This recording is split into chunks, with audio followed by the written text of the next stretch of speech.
సీత, సీత అంటూ జానకి సీత రూంలోకి వచ్చింది. ఏంటే ఇంకా అలానే ఉన్నావు? ఇంకా రెడీ కాలేదు? పెళ్లివారు వచ్చే టైం అయింది, తొందరగా రెడీ అవ్వు అంటూ తొందర చేసింది. తానే కబ్బోర్డు ఓపెన్ చేసి లేత గులాబీ రంగు చీర మీద రెడ్ గ్రీన్ కలర్స్తో చిన్న చిన్న ఎంబ్రాయిడింగ్ ఫ్లవర్స్ ఉన్న చీర తీసి కట్టుకోమని చెప్పింది. ఎందుకమ్మా ఇవన్నీ? ఇది 25వ పెళ్లిచూపులు. అన్నీ పెళ్లిచూపులు లాగానే ఇది కూడా. వస్తారు, చూస్తారు. మనం ఇచ్చే లాంఛనాలు నచ్చలేదు అని చెప్పకుండా నైస్గా అమ్మాయి నచ్చింది, జాతకాలు కలవలేదని చెప్పి వారు మంచివారుగా మిగిలిపోతారు. నష్టజాతకురాలు అనే ముద్ర నాకు వేస్తారు.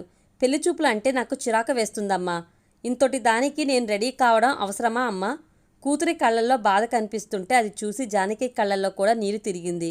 తల్లి కళ్ళలో నీరు చూసిన సీత, అయ్యో అమ్మా, నేను బాధ పెట్టాలని చెప్పలేదు. నీవు బాధపడితే నేను చూడలేను. మనం ఎంతో బెటర్ ప్లేస్లో ఉన్నాం అమ్మా. మనకన్నా లేని వాళ్ళు ఎంతోమంది ఉన్నారు. మన పరిస్థితికి నేను ఎప్పుడూ బాధపడలేదు. ఆ పరిస్థితి మీరు నాకు కల్పించలేదు. నాకు ఏ లోటు లేకుండా పెంచారు. నేను ఇప్పుడు కూడా బాధపడటం లేదమ్మా. పెళ్లి చూపులకు వచ్చిన వారి సంకుచిత భావాల గురించి ఆలోచిస్తున్నాను. మార్పు ఎప్పుడు వస్తుంది? వాళ్ళలో రావాలి, చదువుకున్న వారిలో కదా. కానీ వారిలోనే కట్నంపై మక్కువ ఉంటే ఇంకెప్పుడు సమాజం మారేది? కట్నం అనే పేరు మర్చిపోయేది. మా అబ్బాయి సాఫ్ట్వేర్ చదివాడు, జాబ్ చేస్తున్నాడు, 6 అంకెల జీతం అంటారు. వాళ్ళ అబ్బాయి మాత్రమే చదివాడా? ఇక్కడ అమ్మాయిలు కూడా ఏమీ తక్కువ లేరు. వాళ్ళు కూడా అన్ని రంగాల్లో ఉన్నారు. మగవారి చదువు ఎంత ఖర్చు అయిందో అమ్మాయిలకు కూడా అంతే ఖర్చు అయింది. అమ్మాయిలు కూడా మగవారితో సమానంగా 6 అంకెల జీతంను తీసుకుంటున్నారు.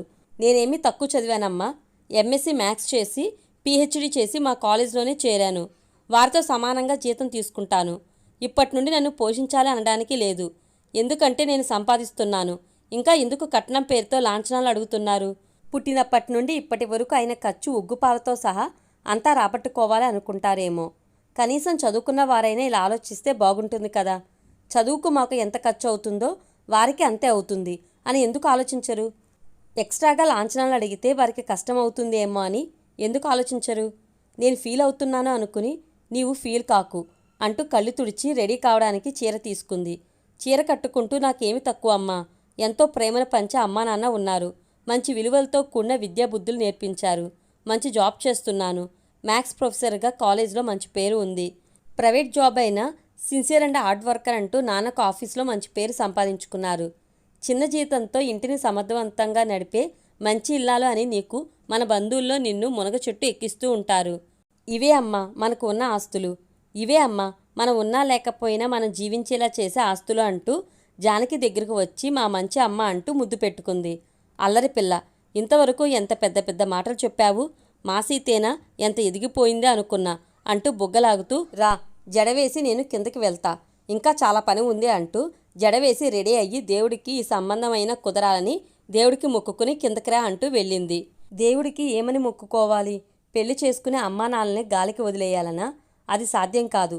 ఈ పెళ్లి చూపులు కూడా క్యాన్సిల్ చేయి తండ్రి అంటూ దేవుడికి మొక్కుకుంది. నాన్నది ప్రైవేట్ జాబు, 2 ఏళ్లలో రిటైర్ అవుతారు. నాన్న పీఎఫ్ డబ్బులతో లోన్ తీసుకుని నా చదువు ఇప్పుడున్న ఈ ఇల్లు కట్టుకున్నాం. నా పెళ్లికని 10 లక్షలు అమ్మ బ్యాంక్లో దాచింది. ఎన్ని సమస్యలు వచ్చినా వాటిని వాడలేదు. నేను జాబ్లో చేరి 1 ఇయర్ కూడా కాలేదు. ఇప్పుడిప్పుడే మా ఆర్థిక పరిస్థితి మెరుగుపడుతుంది. ఇప్పుడు నేను వెళ్ళిపోతే మళ్ళీ మొదటి పరిస్థితి వస్తుంది. అందుకే పెళ్లి చూపుల్లో నా శాలరీ మా అమ్మకు ఇస్తాను అని అడిగితే ఎవరూ ఒప్పుకోలేదు. అదెలా సాధ్యం? జాబు ఉందనే చేసుకుంటున్నాం అంటారు. మరొక ప్రబుద్ధుడు మా అమ్మని అడిగి చెప్తా అన్నాడు.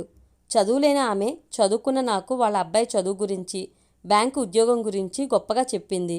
నా జీతం గురించి చెప్పేసరికే అందుకే నీకు అంత గర్వం అంటూ మాకు ఈ సంబంధం వద్దు, ఏమీ వద్దు అంటూ వెళ్ళిపోయారు. ఇప్పుడు వచ్చిన వీరు ఏ గొడవ చేయకుండా వెళ్ళిపోతే బాగుండు అనుకుంటూ కిందకి వచ్చింది. హాల్లో తల్లి కనిపించకపోయేసరికి వంటింటిలోకి వెళ్ళింది. జానకి పకోడీలు వేస్తూనే మనసులో దేవుణ్ణి వేడుకుంటూనే ఉంది. ఏంటమ్మా, దేవుడికి అష్టోత్తరాలు చదువుతున్నావా లేక ముక్కులు ముక్కుకుంటున్నావా అంటూ తల్లి పక్కగా వచ్చి తప్పుకో అమ్మా, నేను చేస్తాను అంది. వద్దులేవే, హీట్కి మళ్ళీ చెమట వస్తుంది అంటూ సీతను తేరిపారా చూసింది. ఇంత సింపుల్గా ఉన్నావు. సింపుల్గా చైన్ ఒకటి వేసుకున్నావు, లాంగ్ చైన్ వేసుకోకూడదు? పౌడర్ కూడా వేసుకోలేదు సీత. ఏంటమ్మా ఇది, వెళ్ళు, కనీసం ఫెయిర్ అండ్ లవ్లీ క్రీమ్ అన్నా వాడు, వెళ్ళు అంది. నేను ఏమన్నా ఇంటర్వ్యూకి వెళ్తున్నానా అమ్మా? ఫెయిర్ అండ్ లవ్లీ వాడితే ఫెయిర్గా ఉంటే నాకు జాబ్ ఇవ్వడానికి రిన్ సోప్తో ఉతికిన తెల్ల డ్రెస్ వేసుకోనా అమ్మా? హోటల్కి వెళ్తే సెక్యూరిటీ డోర్ తెరుస్తాడు కదా, అలా వీరు ఏమైనా మనసు డోర్ ఏమైనా తీస్తారేమో. ఏమి వాడితే పెళ్లి చూపుల్లో ఓకే చేస్తారో ఆ యాడ్ ఏ కంపెనీ చేయలేదమ్మా, అమాయకంగా మొహం పెట్టింది. అది చూసి జానకి పక్కున నవ్వి, నా సీత ఎలా ఉన్నా బంగారు బొమ్మే అంటూ, నా దిష్టి తగిలేలా ఉంది అంటూ సీత చుట్టూ చేతులు తిప్పి తలకు మొటికలు విరిసింది. సీత నవ్వుతూ కాకి పిల్ల కాకికి ముద్దు అంటూ, నాన్న ఎక్కడా అంటూ వెనుదిరిగి డోర్ దగ్గరికి వెళ్తూ, లేదమ్మా పెళ్ళికి కూడా యాడ్స్ ఉన్నాయి, కళ్యాణి జ్యువెలర్స్, కళాంజలి కంచుపట్టు చీరలు అంటూ కాస్ట్లీ ఐటమ్స్ ఉన్నాయి అంటూ నాన్నని వెతుకుతూ హాల్లోకి వెళ్ళింది. వెనుతిరిగిన కూతురు జల్లో పువ్వులు లేకపోవడం చూసి స్టవ్ ఆఫ్ చేసి, మీ నాన్న స్వీట్స్ తేవడానికి వెళ్ళాడు అంటూ లోపల నుండే జానకి సమాధానం చెప్తూ ఫ్రిడ్జ్ డోర్ తీసి రెడ్ రోజ్ మల్లెపూలు తీసుకుని కూతురు తల్లో పెట్టబోయింది. అమ్మ ఏదో ఒకటి పెట్టు అంటే మల్లెలు వదిలేసి గులాబీ పెట్టింది. థ్యాంక్స్ అమ్మా, సింపుల్గా ఉన్నాను, మల్లెలు ఎక్కడ పెడతావో అనుకున్నాను అంది సీత నవ్వుతూ. నిన్న ఈ సంబంధం అయినా కుదరాలని దేవుడికి అర్చన చేయిద్దామని వెళ్ళాను. పూజారికి గోత్రనామములు చెప్పి దేవుడికి మొక్కుతున్నాను. గుడి గంటలు మోగాయి. అవి నీ పెళ్లి వాయిద్యాలుగా వినిపించాయి నాకు. కళ్ళు తెరిచి దేవుణ్ణి చూశానో లేదో, సీతమ్మ తల్లి తన కుడి భుజంపై నుండి ఈ ఎర్ర గులాబీ రాముని పాదాలపై పడేలా చేసింది. అది గమనించిన పూజారి, ఏమి కోరుకున్నావో తల్లి, నీ కోరిక దిగ్విజయంగా పూర్తవుతుంది అని చెబుతున్నారు. మరోసారి గంటలు మోగాయి. పూజారి గారు తదాస్తు అంటూ దీవించారు. సీతకి రేపు పెళ్లి చూపులు పూజారి గారు అని చెప్పి వచ్చాను. పూజారి ఈ గులాబీ ఇచ్చి ఇది సీతమ్మకి ఇమ్మని చెప్పారు. నువ్వు ఎక్కడ పెట్టుకుంటావు, రేపు పెడదాంలే అని ఫ్రిడ్జ్లో పెట్టాను. నీవు కూడా ఇదే కోరుకున్నావు, అన్నీ శుభశకునాలే అని సంతోషపడింది. స్వీట్స్ తేవడానికి వెళ్ళిన భర్త ఇంకా రాలేదని గుమ్మం వరకు వెళ్ళింది. గేట్ తీస్తున్న నారాయణ గారిని చూస్తూ, అదిగో మీ నాన్నగారు వచ్చేశారా అంటూ హాల్లోకి వచ్చింది. నాన్నకి ఎదురు వెళ్ళి చేతిలోని బ్యాగ్ తీసుకుని, ఎందుకు నాన్న శ్రమ, అమ్మ పాయసం చేసింది, పకోడా బజ్జీలు వేసింది, ఉప్మా చేసింది, సరిపోతాయిగా అంది. వచ్చేవాళ్ళు పెద్దవాళ్ళమ్మా, మన ఇంట్లోవి నచ్చుతాయో లేదో అని తెచ్చాను అన్నాడు. అమ్మ చేతి సేమియా పాయసం తినే అదృష్టం ఉండాలిగా నాన్న అంటూ అన్నీ వంటింట్లోకి తీసుకుని వెళ్ళి అన్నీ సర్దింది. కాఫీ చేయడానికి పాలు కాచి ఫ్లాస్క్లోకి పోసి పెట్టింది. అన్నీ రెడీగా పెట్టి పెళ్లివారి కోసం ఎదురు చూస్తూ కూర్చున్నారు. టైం గడుస్తుంది కానీ వారు రాలేదు. సరికదా ఫోన్ కూడా చేయలేదు. పెళ్లిళ్ళ పేరయ్యకు చేస్తే అతను కూడా ఏమీ తెలియదు అని చెప్పాడు. వాళ్ళు ఫోన్ చేయగానే మీకు చేస్తాను అని చెప్పాడు. వారు ఇంకా రారు అని డిసైడ్ అయి, కదిలిస్తే బాధపడుతుందే అని తల్లి మొహంలోకి చూడకుండా, అమ్మ ఆకలి వేస్తుంది, పాయసం తింటానే అంది. వారి మూడ్ డైవర్ట్ చేయడం కోసం. బిడ్డ ఆకలి అంటే ఏ తల్లి అయినా ఊరికే ఉంటుందా, అయ్యో నా తల్లి, వారి గురించి ఆలోచిస్తూ నీ గురించి మర్చిపోయా అంటూ వంటింట్లోకి వెళ్ళి అన్నీ డైనింగ్ టేబుల్పై సర్దింది. తండ్రి కూతుర్ని పిలిచి టిఫిన్ వడ్డించింది. సీతకు తినాలని లేదు. తల్లి ఫీల్ అవుతుందని ఏదో కొద్దిగా తిని పాయసం తీసుకుని తన రూమ్కి వెళ్ళింది. కప్పక్కనే ఉన్న టేబుల్పై పెట్టి బోలా పడుకుని కళ్ళు మూసుకుని ఆలోచిస్తూ ఉంది. వాళ్లే పేరైన కలిసి ప్రపోజల్ తెచ్చారు. మరి ఇప్పుడు ఎందుకు రాలేదు? కనీస మర్యాద రావడం లేదని చెప్పాలి. ఆ పని కూడా చేయలేదు అంటే ఏదో కారణం ఉండాలి. ఎందుకు ఇలా జరిగింది? వారికి ఏమైనా ఇబ్బంది కలిగిందా, లేక వస్తుంటే ఏమైనా యాక్సిడెంట్ అనే ఆలోచన రావడం ఆలస్యం. బెడ్పై నుండి వేగంగా దూకినట్టుగా దిగి అదే స్పీడ్తో స్టెప్స్ దిగుతూ టీవీ పెట్టింది. తన కంగారు చూసిన తండ్రి, ఏమైంది తల్లి అని అడిగాడు. ఏమీ లేదు అంటూ న్యూస్ ఛానల్స్ అన్నీ చెక్ చేసి ప్రమాదం ఏమీ లేదని గుర్తించి అమ్మయ్య అంటూ సోఫాలో కూర్చుంది. తనకి వచ్చిన ఆలోచన చెప్పి టీవీ పెట్టాను అని చెప్పింది. కిందకి వచ్చిన కూతుర్ని చూడని జానకి సీత రూమ్కి వెళ్ళింది. సీత లేకపోవడం చూసి తినకుండా అక్కడే ఉన్న స్వీట్ని చూసి తీసుకుని కిందకు వచ్చింది. హాల్లో ఉన్న తండ్రి కూతుర్ని చూసి తాను సీత పక్కన కూర్చుని స్వీట్ తినిపించసాగింది. ఏమోయ్, నీ కూతురికి మాత్రమేనా, ఇక్కడ మేం కూడా ఉన్నాం, మాకు కూడా పెడితే మేం కూడా తింటాము అన్నాడు. రిటైర్డ్ అయ్యే వయసు వచ్చినా రోజు రోజు కుర్రాడైపోతున్నారు అంటూనే భర్తకు తినిపించింది. మంచి సమయానికి వచ్చాము అంటూ పెళ్లివాళ్లు వచ్చారు. అప్పుడే అన్ని జిల్లాల కలెక్టర్లతో సీఎం సడన్ మీటింగ్ అంటూ బుల్లెట్ పాయింట్స్ వేస్తున్నారు. ఏంటి చెల్లెమ్మ, బావగారికేనా, అన్నయ్యకు లేదా అంటూ జానకి దగ్గరకు వచ్చారు. ముందుగా మీ అందరికీ సారీ చెప్పాలి, అనుకోకుండా మీటింగ్ ఏర్పాటు చేశారు, ఫోన్ స్విచ్ ఆఫ్ చేశాను, అందుకే ముందుగా సమాచారం ఇవ్వలేకపోయాను అని అపాలజీ చెప్పారు. పర్లేదు బావా, మీ జాబ్ అలాంటిది. అమ్మాయి కూడా భయపడి న్యూస్ ఛానల్స్ అన్నీ సెర్చ్ చేసింది అని చెప్పాడు. అవునా అన్నట్టు సీత వైపు చూశాడు. కూర్చోండి అన్నయ్య అంటూ సోఫా చూపించి తల్లి కూతుళ్ళు వంట ఇంట్లోకి వెళ్లారు. డైనింగ్ టేబుల్ మరొకసారి చెక్ చేసుకుని మంచినీళ్లు అందించింది.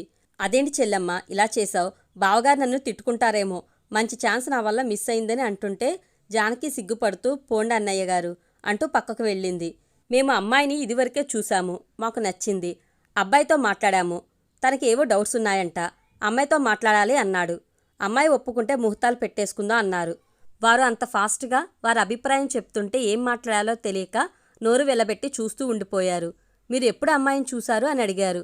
అదో పెద్ద స్టోరీ, తీరిగ్గా చెప్తాలేండి అంటూ బావగారు అంటూ పలకరించి మీరేమంటారు అన్నారు కలెక్టర్ మురళీధర్ గారు. మీ ఇష్టమే మా ఇష్టం బావగారు అన్నాడు. పెళ్ళికొడుకు రఘురాం మాత్రం రెప్పవేయడం కూడా మర్చిపోయి సీతను చూస్తూ ఉన్నాడు. అది మురళీగారు గమనించి బావగారు అంటూ సైగ చేశాడు. ఇద్దరూ నవ్వుకుని సీత, అల్లుడిగారిని నీ గదికి తీసుకెళ్ళమ్మా అని చెప్పాడు. వీరు ఇలా వరసలు కలుపుకోవడం నచ్చని సీతకు అల్లుడుగారు అనేసరికి కళ్ళల్లో నీళ్లు వచ్చేశాయి. సీత పిలవకపోయేసరికి రఘురాం లేచి సీత దగ్గరికి వెళ్ళాడు. వెళ్దామా అంటూ చొరవగా మాట్లాడాడు. రఘురాం దగ్గరగా వచ్చేసరికి సీతకి హార్ట్ బీట్ పెరిగిపోయింది. మరోసారి రఘురాం పలకరించేసరికి తేరుకుని సరే అంటూ తల ఊపుతూ స్టెప్స్ వైపు కదిలింది. సీతను అనుసరించి పైకి వెళ్లారు. రూంలోకి వెళ్లిన రఘురాం రూమ్ మొత్తం పరిశీలించారు. రూమ్ అందంగా సర్దింది. బుక్స్ చాలా ఉన్నాయి. గుడ్ అనుకున్నాడు మనసులోనే. నిలబడి ఉండటం గమనించి కూర్చోండి అంటూ చైర్ చూపించింది. నన్ను మీరు గారు అని సంబోధించవలసిన అవసరం లేదు. నా పేరు రఘురాం. నన్ను రామ్ అని పిలిస్తే చాలు అని చెప్పాడు. ముందు లేడీస్ ఫస్ట్, మీరేం మాట్లాడండి. నా గురించి మీకు ఏం తెలుసు? నా గురించి ఇంకా ఏమి తెలుసుకోవాలనుకుంటున్నారు? పెళ్లి చూపులకు రమ్మన్నారు అంటేనే మీ నాన్నగారికి సంబంధం ఓకే అని అర్థమైంది. హాల్లో మీ రిలేషన్ చూశాక మీతో సంప్రదించకుండా ఓకే చెప్పి ఉండరు అనుకుంటాను. ఓకే, నా గెస్ కరెక్టేనా అన్నాడు. మరోసారి అవును అన్నట్లు తల ఆడించింది. మీరు మాటలు పొదుపు చేస్తారు అనుకుంటా అన్నాడు. అబ్బే లేదండి అంది కంగారుగా. రామ్ చిన్నగా నవ్వుతూ ఏమైనా అడుగు అన్నాడు. మీ గురించి తెలుసుకోవాల్సింది ఏమీ లేదు అంది. మరైతే ఇప్పుడు నీ అభిప్రాయం చెప్పు. నన్ను పెళ్లి చేసుకోవడం ఓకే కదా? ఓకే అంటే నా ఆలోచన చెప్తా అన్నాడు. నాకు పెళ్లి ఇష్టం లేదండి అంది. ఎందుకు? నేను ఇష్టం లేదా లేక పెళ్ళే ఇష్టం లేదా అన్నాడు. పెళ్ళే ఇష్టం లేదండి అంది. అది ఎందుకు అని తెలుసుకోవచ్చా అన్నాడు. మీకు చెప్పాల్సిన అవసరం లేదనుకుంటా అంది కోపంగా. నాకు చెప్పకపోయినా కింద మీ నాన్నగారికైనా చెప్పాలి కదా. మరి కూల్ అవుతూ మీరే చెప్పండి నచ్చలేదని అంది. నాకేం అవసరం, పరాయవాణ్ణి, అలాగే ఉంటా. పైగా ఇప్పుడు కిందకు వెళ్ళి నాకు ఓకే అని చెప్తా అంటూ కళ్ళెగరేసి చేయిలో నుండి పైకి లేచాడు. సీత నిలువుగుడ్లు వేసుకుని అలా చూస్తూ ఉండిపోయింది. ఊహించిన సమాధానం వచ్చేసరికి రామ్ నవ్వుకుంటూ కింద ఒకసారి చూడండి, వాళ్ళు వరుసలు కలుపుకొని కళ్యాణ మండపం గురించి మాట్లాడుతున్నారు అన్నాడు. అవును, అలా వరుసలు కలుపుకోవడమే నాకు నచ్చలేదు. ముందు మీ నాన్నగారే అంటూ రామ్కి దగ్గరగా వచ్చింది. ఏంటిప్పుడు మా నాన్నగారి మీద కోపం నాపై చూపిస్తారా?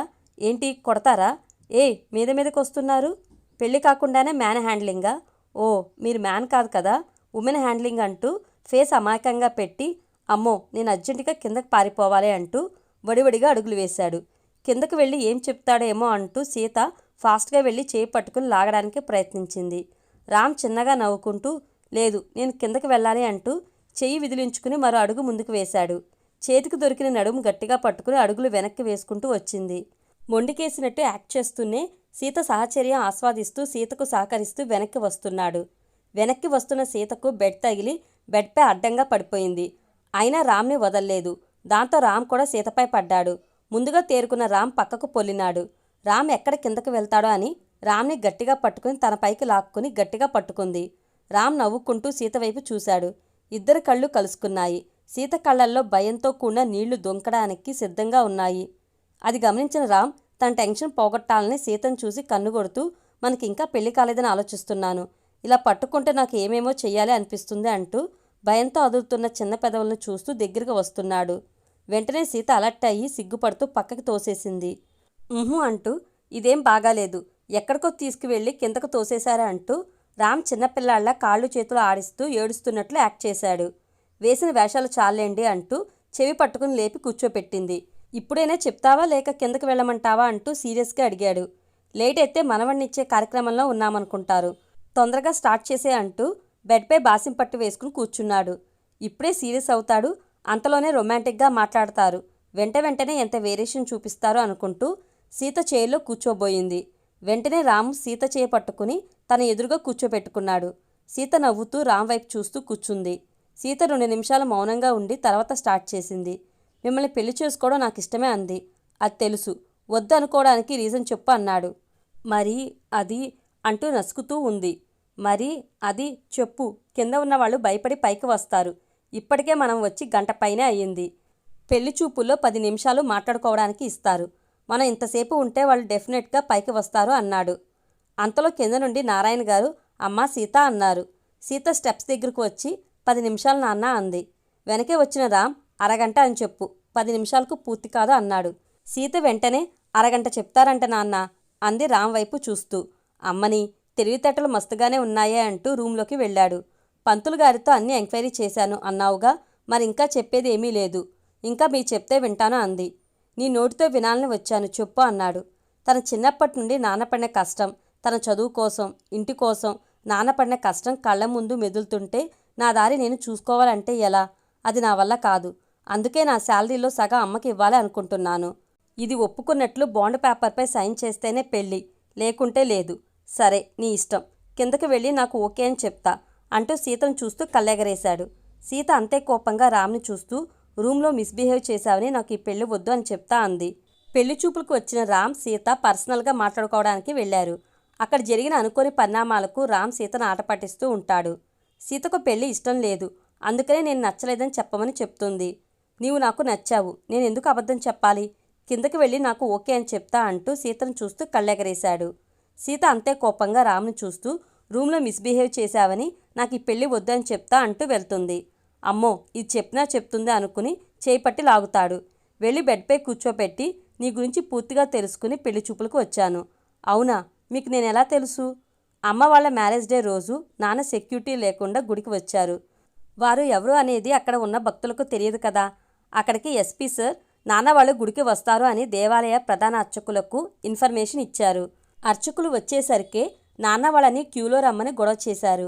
నాన్నకి ఇంపార్టెంట్ మీటింగ్ ఉండటం వల్ల క్యూలో వెళ్ళి దర్శనం చేసే సమయం లేదు. పూజారి చెప్పేది వినకుండా అక్కడ ఉన్నవారు చిన్న గొడవ స్టార్ట్ చేస్తే దర్శనం చేసుకోకుండా వెళ్తే అమ్మ ఫీల్ అవుతుంది అని నాన్న ఆలోచిస్తూ ఉంటే అది గమనించిన నీవు నాన్న వాల్యుబుల్ టైం గురించి వారికి వివరించి పక్కకు తప్పుకొని దర్శనానికి పంపించారంట కదా. నీవు పూజారి గారితో మాట్లాడుతూ ఉండటం గమనించారు నాన్న. నీ బిహేవియర్ నచ్చిన నాన్న నిన్ను అబ్జర్వ్ చేయడం గమనించిన పూజారి ఏంటి సార్ మా సీతను గమనిస్తున్నారు అని అడిగారు. అలా నీ గురించి పూజారి గారితో డీటెయిల్స్ అడిగి తీసుకున్నారు. అప్పుడే నీవు అనాథవని, పిల్లలు లేని నారాయణ గారు నిన్ను పెంచారని, వారి కష్టంతో పెరిగిన నీవు పెళ్లి పేరుతో వారిని వదిలి వెళ్ళటం ఇష్టం లేని నువ్వు నష్టజాతకురాలు అని ట్యాగ్ వేసుకుని పెళ్లి సంబంధాలు చెడగొట్టుకుంటున్నావు అని తెలిసింది. నీ మంచితనం నచ్చి నిన్ను వెతుకుతూ వచ్చాం. ఇక్కడికి వచ్చాక మేము రావడం లేట్ అయితే మమ్మల్ని అనుమానించకుండా మాకు ఏమైందో అని టీవీ పెట్టి న్యూస్ చూశారు చూడు, అది నచ్చింది. ఉదయం నుండి జరుగుతున్న విషయాలు పక్కకు పెట్టి అన్నీ మరిచి ఒకరి కోసం ఒకరు అన్నట్టు తినిపించుకుంటున్నారు చూడు, అప్పుడే నేను ఫిక్స్ అయ్యాను. నీవు ఒప్పుకోకపోతే ఎత్తుకుపోయైనా చేసుకోవాలి అని డిసైడ్ అయ్యాను. ఎందుకంటే మా అమ్మా నాన్నను కూడా అలాగే చూసుకుంటావని. ఇంకా నీ సమస్య మీ అమ్మ వాళ్ళని చూసుకునే బాధ్యత నీవు తీసుకోవాలనే కదా. అది నీ ఇష్టం, నాకేమీ అభ్యంతరం లేదు. మీ వాళ్ళకి నీ జీతం మొత్తం ఇచ్చినా ఓకే, లేదా వారిని నీతో పాటు తీసుకుని వచ్చినా ఓకే, ఏదైనా చాయిస్ నీదే అన్నాడు. రఘురామ్ మాటలు విన్న సీతకు ఆనందంతో మాట రాలేదు. కళ్ళల్లో నీరు వస్తుంటే అది చూసిన రామ్, ఏ సీత ఏంటా కన్నీళ్ళు? నీ ఇష్టం అని చెప్పాగా. ఏ బాండ్ పేపర్పై సైన్ చేస్తేనే నమ్ముతావా? చెప్పు, రెడీ చేయిస్తా అన్నాడు. లేదంటూ రామ్ చేని గట్టిగా పట్టుకుంది. సీత అంటూ జానకి పైకి వచ్చింది. సీత, అబ్బాయి ఎప్పుడు తిన్నాడో ఏమిటో, తింటూ మాట్లాడుకోండి, మా భోజనాలు అయ్యాయి, రండి చల్లారిపోతాయి అంది. సరే అంటూ ఇద్దరు కిందకి వచ్చారు. భోజనం చేస్తూ మీరు ఏదో మాట్లాడాలి అన్నారు కదా, చెప్పండి అంది సీత. నిన్ను పెళ్లి చేసుకోవడం నాకు ఇష్టమే సీత. అయితే పెళ్లి కొన్ని సంవత్సరాలు వాయిదా వేద్దాం అనుకుంటున్నాను. నేను గ్రూప్స్ ప్రిపేర్ అయి ఉన్నాను. పోస్టింగ్ కొట్టాక పెళ్లి చేసుకోవాలి అనుకుంటున్నాను. ఇది నువ్వు యాక్సెప్ట్ చేయాలి అన్నాడు. ఓకే, నాకు కూడా గ్రూప్స్కి ప్రిపేర్ కావాలి అని కోరిక, అందుకే నేను కూడా ఓన్గా ప్రిపేర్ అవుతున్నాను అంది. మీకు అవసరం అయితే హెల్ప్ చేస్తా అంది సీత. ఓ అవునా, అయితే ఇద్దరం కోచింగ్ తీసుకుందో అన్నాడు. నాన్నకు ఇబ్బంది పెట్టదలుచుకోలేదు అంది. ఖర్చుకు భయపడకు, నేను పే చేస్తా అన్నాడు రామ్. భోజనం చేసి రామ్ హాల్లోకి వెళ్ళాడు. సీత డైనింగ్ టేబుల్ సర్ది తను కూడా హాల్లోకి వెళ్ళింది. మీరెలాగో పెళ్లికి ఒప్పుకుంటారు అని గెస్ చేశాం, అందుకే ముహూర్తాలు పెట్టించాము, కళ్యాణ మండపం మాట్లాడాము అని చెప్పారు. ఇద్దరు ఆశ్చర్యంగా ఒకరిని ఒకరు చూసుకున్నారు. మాకు ఓకే, పెళ్లి 2 years పోస్ట్పోన్ చేద్దాం అనుకుంటున్నాం అన్నారు. పెళ్లి చేసుకుని కూడా ట్రైనింగ్ వెళ్ళొచ్చు, ఇందులో మార్పు లేదు అన్నారు. ఇద్దరు ఒకరికి ఒకరు ఏం చేద్దాం కళ్లతో సైగ చేసుకున్నారు. చివరికి ఓకే అని చెప్పారు. సీత రఘురాములకు పెళ్లి చేసుకోవడం ఇష్టమే, అయితే వాళ్ళు గ్రూప్స్కి ప్రిపేర్ కావాలి అనుకున్నారు. అందుకే పెళ్లి పోస్ట్పోన్ చేద్దాం అనుకున్నారు. పెళ్లికి ఓకే అనుకున్న పెద్దలు పెళ్లి ఫిక్స్ చేశారు. మా నిర్ణయంలో మార్పు లేదని చెప్పారు. ఒకరిని ఒకరు చూసుకుని సరే అని చెప్పారు. సీతకు ఏమీ అర్థం కావడం లేదు. తను పెట్టిన కండిషన్స్కి ఒప్పుకున్నారు. వరుసలు కలుపుకుని ఎన్నో సంవత్సరాల నుండి పరిచయం ఉన్నట్టు మాట్లాడుతూ ఉన్నారు. ఏమీ అర్థం కాక వీళ్ళు వెళ్ళాక అమ్మతో మాట్లాడాలి అనుకుంది సీత. పెద్దలు పంతులు గారితో మాట్లాడుతూ ఉంటే రామ్ సైగ చేశాడు పక్కకు రమ్మని. ఏంటి అంటూ సీత వెనక పెరట్లోకి వెళ్ళింది. వెనుకే రఘురాం కూడా వెళ్ళాడు. ఇద్దరూ అక్కడ ఉన్న బాదం చెట్టు అరుగుపై కూర్చున్నారు. అక్కడ ఉన్న మొక్కలు అన్నీ పొందిగ్గా మల్లెలు, గులాబీలు, కనకాంబరాలు, పూల మొక్కలు అన్నీ ఒకవైపు, కూరగాయల మొక్కలు అన్నీ ఒకవైపు, బీర, కాకర, తీగజాతి మొక్కలు ఒకవైపు, అన్ని రకాలు మొక్కలు ఉన్నాయి. అన్నీ చూస్తేనే హ్యాపీగా ఫీల్ అయ్యాడు. ఈ మంచి పని కూడా చేస్తారా మీరు అంటూ. అవును, ఇవన్నీ అమ్మ పెంచిన మొక్కలు, ఇది అమ్మ సామ్రాజ్యం అంది. ఎందుకు రమ్మన్నారు అంటూ అడిగింది. పెళ్ళికి ఓకే అని తల ఊపావు, అందుకే పిలిచా. వద్దు అనుకున్నాంగా, మరి ఎందుకు అన్నావు అన్నాడు.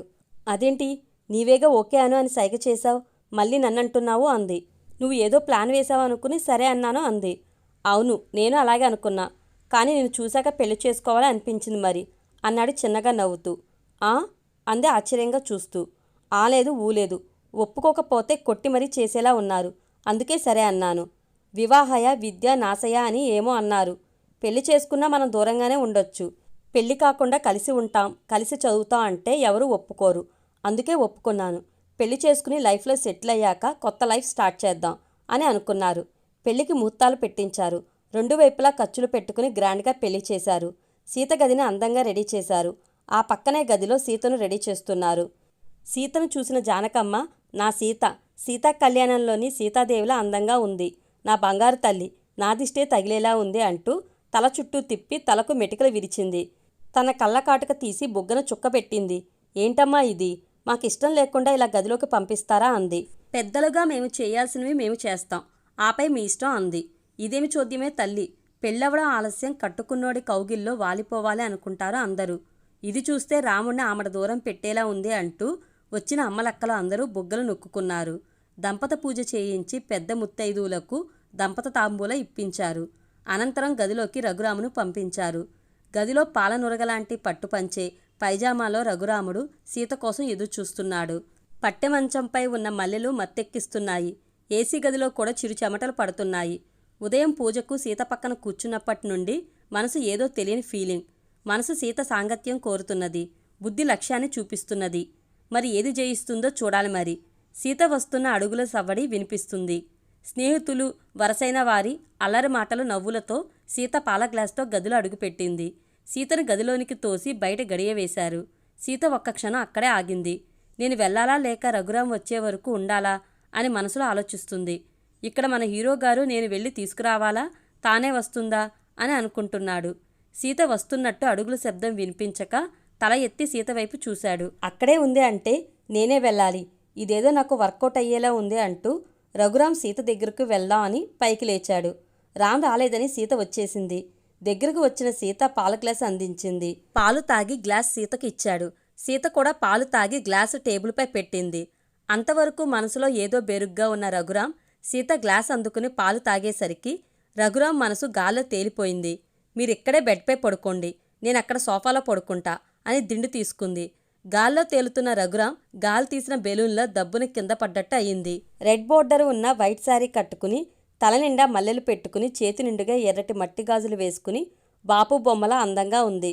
తన్నే చూస్తూ సోఫాలో ఎందుకు, ఒకే మంచంపై కూడా నిగ్రహంగా ఉండొచ్చు కదా, ఇక్కడ పడుకో అని చిన్నగా అన్నాడు. సరే అంటూ డ్రెస్సింగ్ టేబుల్ దగ్గరికి వెళ్ళి నగలు తీస్తూ ఉంది. చేతిలోని మట్టి గాజులు తీస్తుండగా అలాగే ఉంచొచ్చుగా, నీ చేతికి మరింత అందాన్ని తెచ్చాయి అన్నాడు. రఘురాం మాటలకు చిన్నగా నవ్వి గాజులను తీయకుండా వచ్చి బెడ్కు చివర పడుకుంది. హీరో గారికి నిద్ర రావడం లేదు. సీతనే చూస్తూ ఉన్నాడు. సీత కళ్ళు మూసుకుంది కానీ నిద్ర పట్టడం లేదు. తనకు రామ్ చెంతకు చేరాలని ఉంది, కానీ చొరవ తీసుకోడే అని చూస్తూ ఉంది. ఎందుకో రామ్ చూస్తున్నాడు అనిపించి రామ్ వైపు చూసింది. ఏంటి చూస్తున్నారో అంది. ఏమీ లేదు. లేదు, ఏదో దాస్తున్నారు, ఏంటో చెప్పు అంది. ఇంత అందమైన భార్యని ఎదురుగా పెట్టుకుని ఫస్ట్ నైట్ నాడు ఎవడైనా మహర్షిలా తపస్సు చేస్తూ కూర్చుంటాడా అన్నాడు. చిన్నగా నవ్వుతూ ఇక్కడ మీరున్నారుగా అంది. అంటే అంటూ ఏదో అర్థమయ్యి అమ్మ దొంగ అంటూ సీతను హత్తుకుని లైట్ ఆఫ్ చేశాడు. మరి మన లక్ష్యం అంది. మన పిల్లల్ని అమ్మ వాళ్ళ దగ్గర వదిలి వెళ్దాం, వాళ్ళకి టైంపాస్ అవుతుంది అన్నాడు మరో మాటకి ఛాన్స్ ఇవ్వకుండా. ఉదయాన్నే జానకమ్మ వచ్చి తలుపు తట్టింది. బద్ధకంగా వచ్చిన సీతను రఘురాంతో కలిసి స్నానానికి రమ్మని చెప్పింది. ముత్తైదువులతో పసుపు నీళ్లు పోయించి కొత్త జీవితం సుఖ సంతోషాలతో సాగాలని కోరుకోవడానికి గుడికి పంపించారు. రాత్రి నుండి వీరిపై ఒక కన్నేసి ఉన్న ఓల్డ్ లేడీస్ బ్యాచ్ వీరి రూమ్కి చెక్కింగ్కి బయలుదేరింది. మంచంపై పగిలిన ఎర్రటి గాజు ముక్కలు రాత్రి వారి సంతోషానికి సాక్ష్యాలుగా నిలిచాయి. అవి చూసిన అమ్మలక్కలు నవ్వుకుంటూ బయటకు వచ్చారు. ఇద్దరూ కూడా ఒకే డిస్టిక్లో సీత ఐఏఎస్గా, రఘురామ ఐపీఎస్గా జాయిన్ అయ్యారు. జానకమ్మ ఎవరో కాదు, మురళీధర్ చెల్లెలు. చిన్న మాట పట్టింపుతో ఇల్లు వదిలి అయిన వారందరికీ దూరంగా వచ్చేసింది. ఆడపిల్ల అని సీత తండ్రి రైల్వే స్టేషన్లో వదిలేసి వెళ్ళాడు. పిల్లల్లేని జానకమ్మ ఏడుస్తున్న సీతను దగ్గరకు తీసుకుంది. సీత గురించి తెలుసుకున్న మురళీధర్కు తన చెల్లెలు కూతురు అని తెలిసి సంతోషించారు. పెంచిన వారి కోసం సీత పడే తాపత్రయం చూసి తన నడవడిక నచ్చి సీతను పెళ్లి చేసుకున్నారు. ఇప్పుడు అందరూ ఒకే చోట కలిసే ఉంటున్నారు. అలా తల్లిదండ్రులను చూసుకోవాలనే సీత కోరిక తీరింది.